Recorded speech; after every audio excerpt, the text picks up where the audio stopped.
big matchup, big implications. It's the first real road game this season.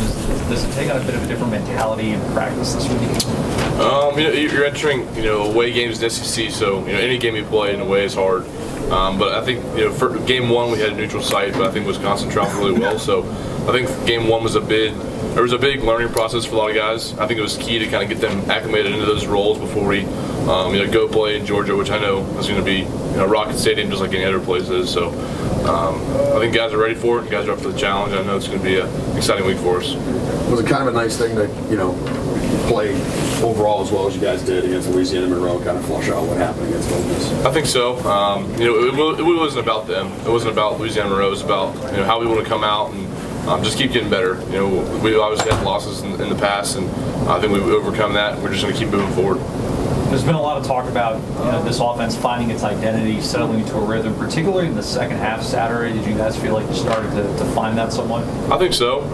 You never really, you kind of keep going with it. You don't ever really think, all right, we're out of rhythm right now. We just, things aren't always going to go as planned. Nothing's perfect, and I think Coach Kiffin, always does a great job of trying to get us in those rhythms. And I think towards the end we started putting together drives where we just kept wearing them down. That's what we want to do. So we'll just keep moving forward with that. And obviously it's a big test this week, so we're going to have to come out and have a great week. How important is working on communication with the offensive line, considering you are going into what should be a loud road atmosphere? And how do you work on that without those tens of thousands of people? I mean, it's huge for us, especially on the offensive line. All five guys got to be together, and then the entire offense has to be together as well. But Coach Saban does a great job every Thursday, and probably multiple times this week we'll have crowd noise. It's just recreation of crowd, just so that you don't get we get so used to just practicing where no one's really talking to us, but when you go in front of 100,000 people, things start to get kind of hectic, and the more you can acclimate someone like that, and especially as a new offense and a lot of new players that we have, the more we can kind of acclimate those guys to that, the better off we'll be. You guys are underdogs this week. Is that a different mentality? Do you like being the underdog? We don't pay attention to any of that. It's just we know Georgia has a great team. We have a great team too. So all the other stuff is just out the window. I mean, it's just at the end of the day, it's us, our 11 versus their 11. The game plan we put together versus their game plan. So we'll just go out there and execute and do the best we can. But Ryan, this team has talked about in the preseason about wanting to get back to the way it used to be, where this team is dominant, where teams know that they played an Alabama squad, know that there's some intimidation factor, and yet we're not necessarily seeing that so far. Can you talk a little bit about where that development is? It doesn't just naturally happen. You can't just snap your fingers and it's just, all right, we're the best team in college football. We're the most dominant offensive line in the SEC. It's going to happen week in and week out, and it's just another chance for us to become great as an offensive line, as an offense in general. Now that you have played a game since the loss you had, you've been around a long time. You've played here for a while. The highs and lows of playing this program, it seems like the highs are always extremely high and the lows are extremely low. But is it one thing where you guys, is that a challenge to kind of stay? I mean, we want to win every game, obviously, but I think you look at it last year. We had a loss against Ole Miss, and ended up having a great season afterwards. So sometimes, the first game, we might have been going.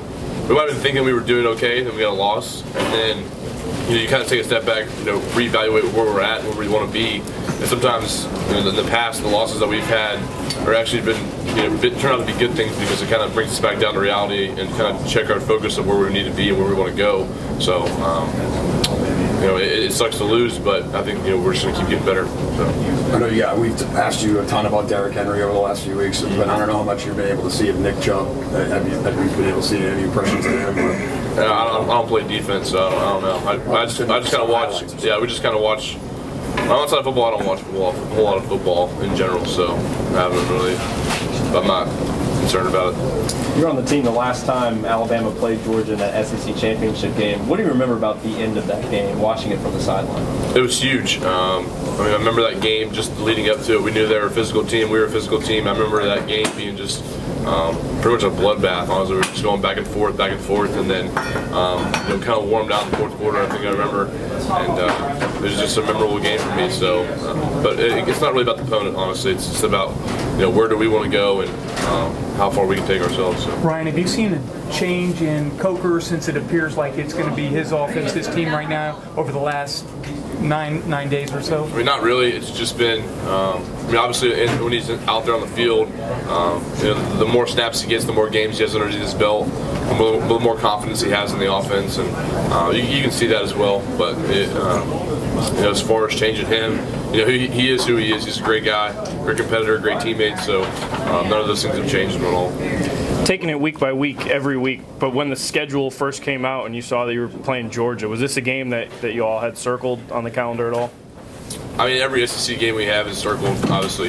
Any team in the SEC is a hard challenge, and if you're not ready for it, you can be beat on any Saturday. So we don't look ahead, this week or now. All we have is Georgia. You can't look ahead to anybody else we have on our rest of our schedule.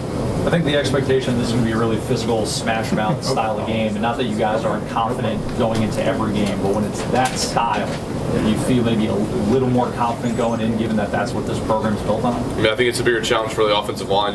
That's one of the things that we want to impose is to be a team that no matter who's back there at running back, we're going to open up holes for them. So it's a good challenge for us and a good challenge to have for the rest of the week. Keep our goal in front of us and just keep getting better. Let's do one more question. Anything else, Ron? What jumps out about Georgia's front seven? We haven't looked at them yet, so I honestly can't say. But if they're another SEC schools, I know they're going to have a lot of big guys who are great players and go up for the challenge. All right, thank you guys.